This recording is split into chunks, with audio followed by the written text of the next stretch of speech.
성도 여러분 안녕하십니까? 2026년 1월 29일 목요 새벽 말씀 함께 나누겠습니다.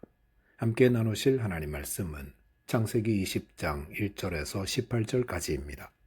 본문은 그랄 땅으로 내려간 아브라함에 대해서 기록하고 있습니다.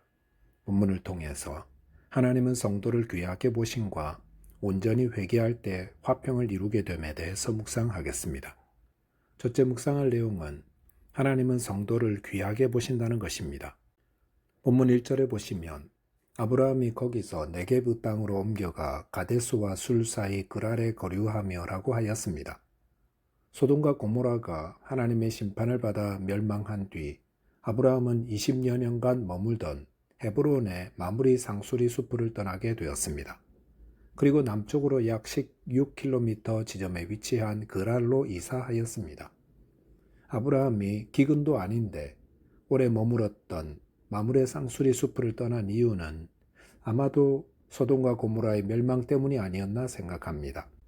본문 2절에 보시면 그의 아내 사라를 자기 누이라 하였으므로 그랄 왕 아비멜렉이 사람을 보내어 사라를 데려갔더니라고 하였습니다. 아브라함은 아내 사라를 자기 누이라고 하였습니다. 그 결과 그랄 왕 아비멜렉이 사라를 첩으로 삼기 위해 데려갔습니다.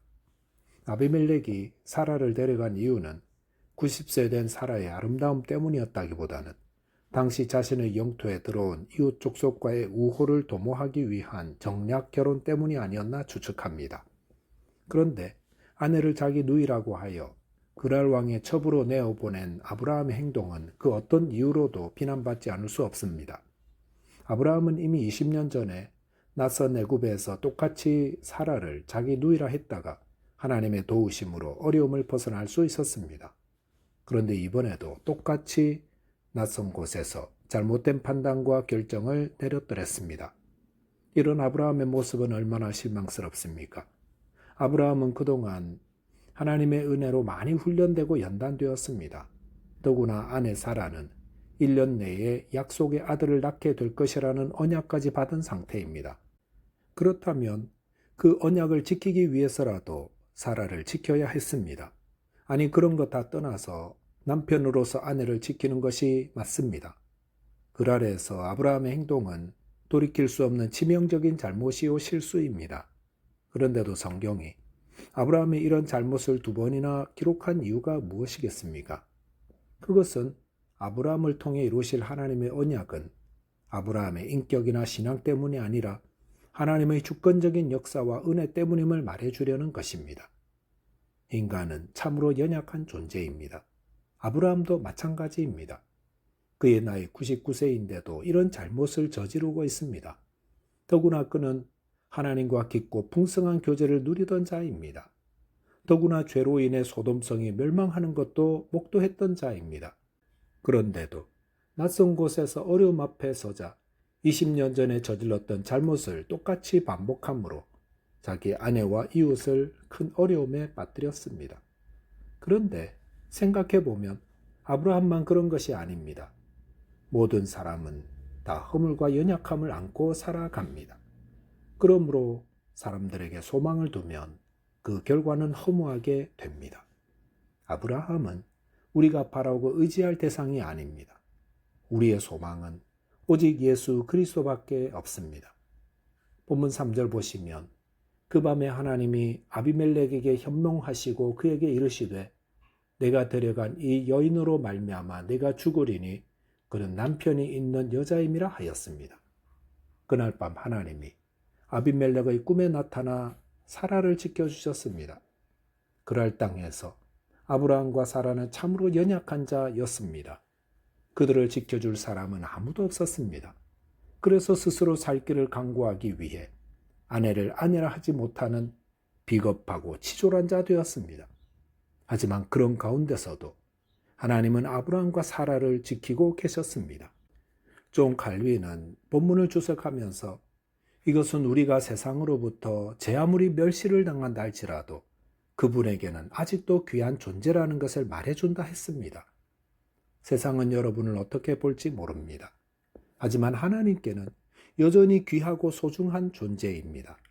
저와 여러분이 이 세상에서는 연약하며 비천할지라도 우리를 구원하시는 하나님께는 귀한 존재임을 알아 믿음으로 승리하는 자 되시기 바라겠습니다. 둘째로 묵상할 내용은 온전한 회개가 화평을 이룬다는 것입니다. 본문 3절 다시 보시면 그 밤에 하나님이 아비멜렉에게 현몽하시고 그에게 이르시되 내가 데려간 이 여인으로 말미암아 네가 죽으리니 그는 남편이 있는 여자임이라 하였습니다. 하나님은 아비멜렉의 꿈에 나타나 그가 데려간 여인으로 말미암아 그가 죽을 것이라고 하셨습니다. 여기 보면 아비멜렉이 죽게 된 이유는 남편이 있는 여자를 간음하려 했기 때문입니다. 동서고금을 막론하고 다른 사람의 아내를 간음하는 것은 죽임당할 죄입니다. 십계명에서도 간음하지 말라 하셨습니다. 하지만 오늘날 다른 가정의 배우자를 간음하는 이런 죄가 얼마나 아무렇지도 않게 저질러지고 있습니까? 하나님은 그 죄를 지은 자에게 반드시 죽임당하는 심판을 받는다 하셨습니다. 본문 4절 5절 보시면 아비멜렉이 그 여인을 가까이 하지 아니하였으므로 그가 대답하되 주여 주께서 의로운 백성도 멸하시나이까 그가 나에게 이는 내 누이라고 하지 아니하였나이까 그 여인도 그는 내 오랍이라 하였사오니 나는 온전한 마음과 깨끗한 손으로 이렇게 하였나이다 라고 하였습니다. 아비멜렉은 하나님 앞에서 자신이 무지하다는 사실을 항변하였습니다. 왜냐하면 아브라함이 사라를 자신의 누이라 하였고 사라도 아브라함을 내 오랍이라고 했기 때문입니다. 실제로 사라는 아브라함과 이복 누이 혹은 사촌간이었다고 알려져 있습니다. 그래서 아비멜렉에게도 누이라고 소개했던 것입니다. 그렇기 때문에 아비멜렉은 자신 있게 자신은 온전한 마음과 깨끗한 손으로 하였다고 하였습니다. 본문 6절 보시면 하나님은 아비멜렉의 항변을 일리가 있다고 받으셨습니다. 그리고 7절 보시면 이제 그 사람의 아내를 돌려보내라.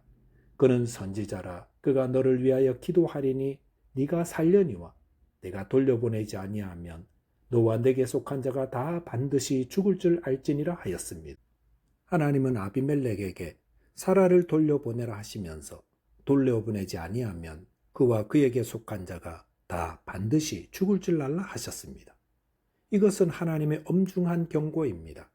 하나님은 아비멜렉이 온전한 마음과 깨끗한 손으로 한 것을 아신다 했습니다. 그런데 그것으로 끝난 것이 아니었습니다. 그는 사라를 돌려보내야 했습니다. 그래서 본문 16절 보시면 사라를 돌려보낼 때에 은 1000개를 주어 그 수치를 가리게 했다고 하였습니다. 여기서 진실된 회개가 무엇인가 하는 것을 볼 수 있습니다. 아말렉은 어떻게 회개하였습니까? 그는 하나님 앞에서 자신을 항변하였습니다. 그리고 사라를 돌려보내되 사라가 받은 수치를 충분히 가릴 수 있도록 은 1000개를 함께 보내었습니다. 당시 종 한 사람의 가격이 은 20이므로 은 1000개는 매우 큰 액수라는 것을 알 수 있습니다. 우리가 진심으로 회개한다면 어떻게 해야 합니까? 먼저 하나님 앞에서 죄를 고백해야 합니다. 그리고 상대방이 받은 손해를 갚아주고 그의 수치와 마음의 상처까지 어루만질 수 있어야 합니다. 그런데 오늘날 회개는 참으로 가벼워졌습니다. 주님 앞에서 자신의 죄를 고백하고 회개한 것으로 내 죄가 다 용서함 받았다고 주장한다는 것입니다. 하지만 아비멜렉을 보십시오. 그는 사라가 남편이 있는 여자인지 모르고 온전한 마음과 깨끗한 손으로 행했습니다. 그렇다면 그는 무죄입니다. 하지만 아비멜렉의 회개가 온전한 회개가 되고 하나님께 용서를 받으려면 실제로 사라를 돌려보내야 했습니다. 그리고 그로 인해 아브라함 가정이 겪은 큰 위기와 수치를 갚아 주어야 했습니다. 온전한 회개란 주님 앞에서도 회개하지만 내가 손해를 끼친 것을 모두 갚아주고 또한 마음의 상처와 수치까지 갚을 때입니다. 삭개오는 자신이 예수를 믿고 회개하면서 재산의 절반을 가난한 자들을 위해 내어놓고 또한 자신이 손해를 끼치거나 부당하게 거둔 세금에 대해서는 4배나 갚겠다고 하였습니다. 이것이 진정한 회개입니다. 오늘날 그리스도인들이 삶의 자리에서 온전한 회개의 삶을 산다면 그곳에 천국이 이루어질 것입니다. 저와 여러분들이 바른 회개를 통해 하나님과 화목하며 이웃과 화목한 천국을 이루는 자 되시기 바라겠습니다. 기도하겠습니다. 하나님 아버지, 저희의 연약함과 부족함에도 불구하고 저희를 존귀하다 하시며 은혜로 보호하시고 구원하심을 감사합니다. 이 은혜를 받은 저희들 주님 앞에 또 이웃에게 죄를 고백하고 회개의 열매를 맺음으로 화평케 하는 자 되게 해 주옵소서. 예수 그리스도 이름으로 기도하옵나이다. 아멘. 오늘도 믿음 안에서 승리하는 하루 되시기 바라겠습니다. 감사합니다.